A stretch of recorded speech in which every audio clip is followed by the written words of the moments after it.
Hello guys! Good morning! Ayan. So today's vlog mga pari ko ay isang katanungan mula sa isang subscribers na ang sabi niya, ano ang kailangan kong gawin, baby hunter? Kasi kahit anong kain ko sa kanyang pechay ay hindi talaga siya nag-e-enjoy. Yan ang kanyang katanungan. So ating sasagutin maya-maya lamang, kaya kung gusto mong malaman ang ating kasagutan para dito sa katanungan ni Idol, maaari na lamang po na paki-subscribe ang ating channel at paki-pindot ang ating tiny notification bell at para ma-update kayo pag meron tayong mga new upload videos. Ayan. Syempre, ang mga video natin ay para lamang po sa may bukas ang kaisipan at may malawak na pang-unawa. Kaya kung ikaw ay wala po nito, maaari na lamang pong mag-skip at mamili ng mga videos na nararapat po para sa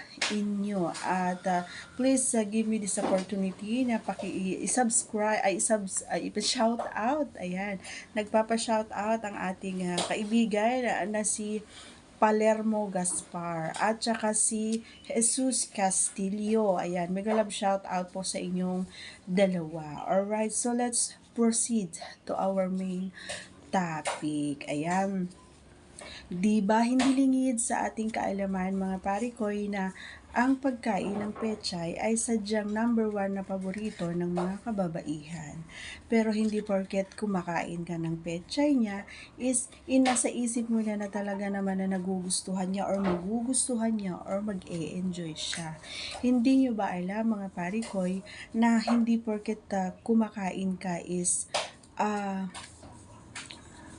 mag-enjoy na siya. Hindi. Kapag hindi mo napaungol si babae, ay sadyang hindi siya nasasarapan habang kumakain ka doon sa ibaba. So, may mga paraan or ways para mapaungol mo habang kumakain ka si Maricoy. Ito yung mga dahilan kung bakit marami ang mga kababaihan ang ayaw minsan magpakain. Alam nyo kung bakit? May mali yung pagkain mo doon sa baba, doon kay Pechay. Bakit nga ba sinasabi kong mali?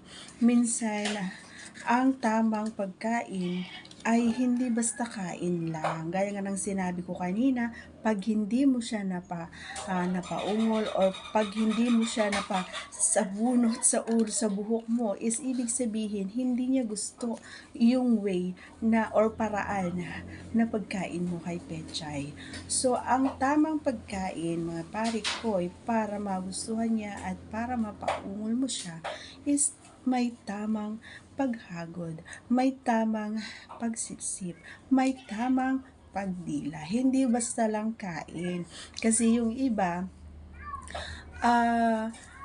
sinasabi, dinidilaan ko naman, pero mali yung pagdila mo. Kasi may mga boys, ganito yun may mga boys kasi na gusto nila habang kinakain yung pechay is minsan na dinuduraan pa nila, nilalawayan ng sobra, na hindi tama. May mga babae na parang nadidiri. Pag ganun, pag ginagawa yung ganun sa pechay ng babae is parang sa akin para sa akin ayaw ko yung gano'n na parang parang masyado ng nakakadiri, kumbaga.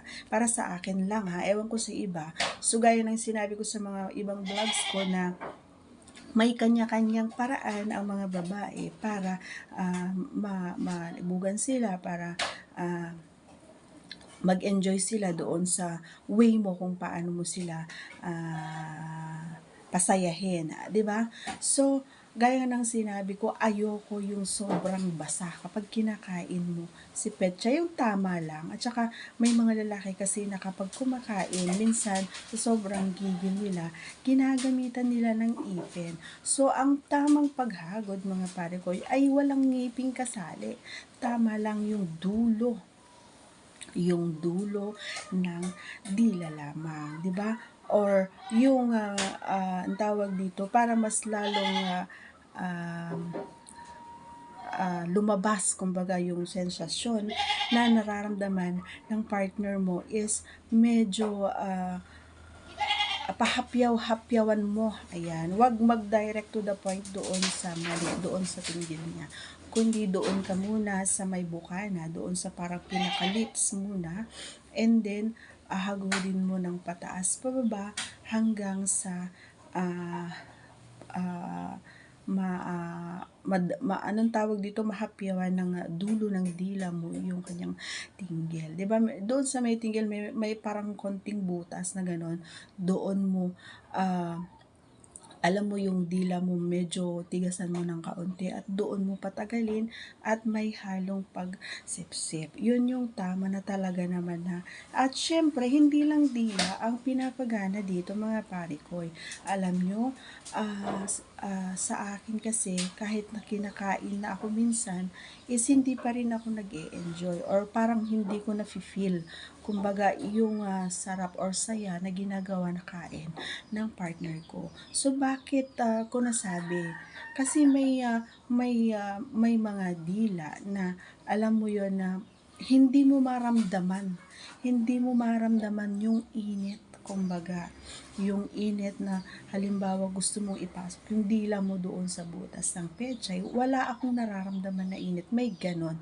So minsan ang ginagawa ng partner ko is nagaano siya ng snow beer, ayan, may medyo maanghang o di kaya yung toothpaste, ayan, o di kaya yung mga mouthwash, ganyan, nagma-mouthwash siya para may konting kiliti or kilig, kumbaga, na habang kumakain ka or habang dumidila ka doon kay pechay is may konting init, kumbaga, para sa pechay or doon sa mararamdaman ng kababaihan.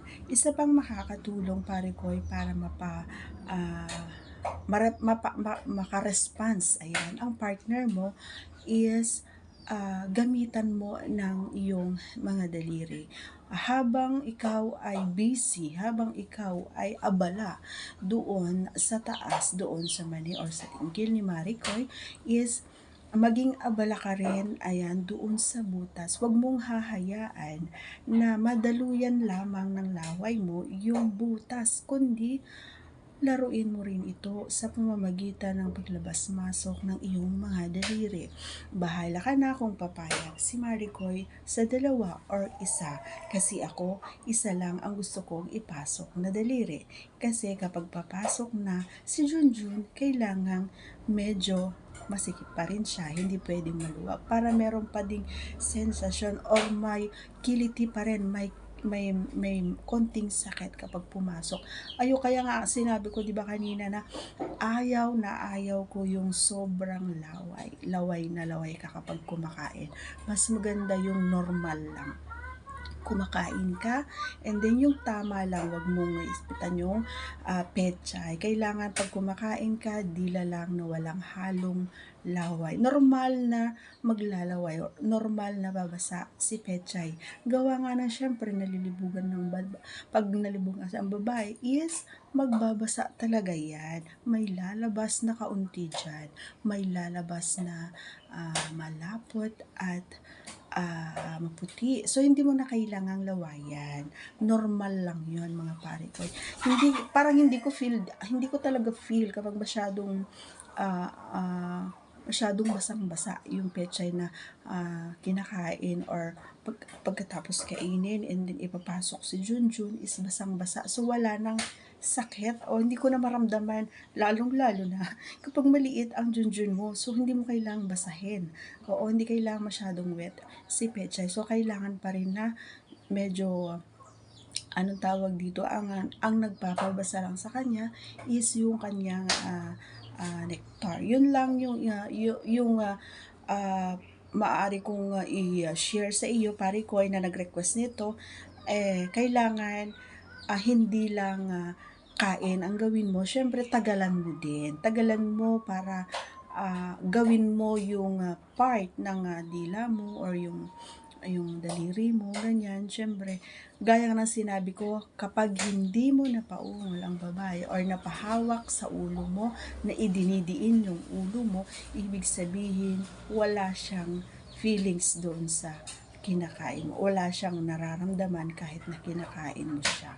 May mga paraan para mapauwi mo ang partner mo. Gaya yung mga tinuro ko, itry mo yon pare ko. Siyempre, hindi ka lang dapat nakafocus doon sa pechay niya.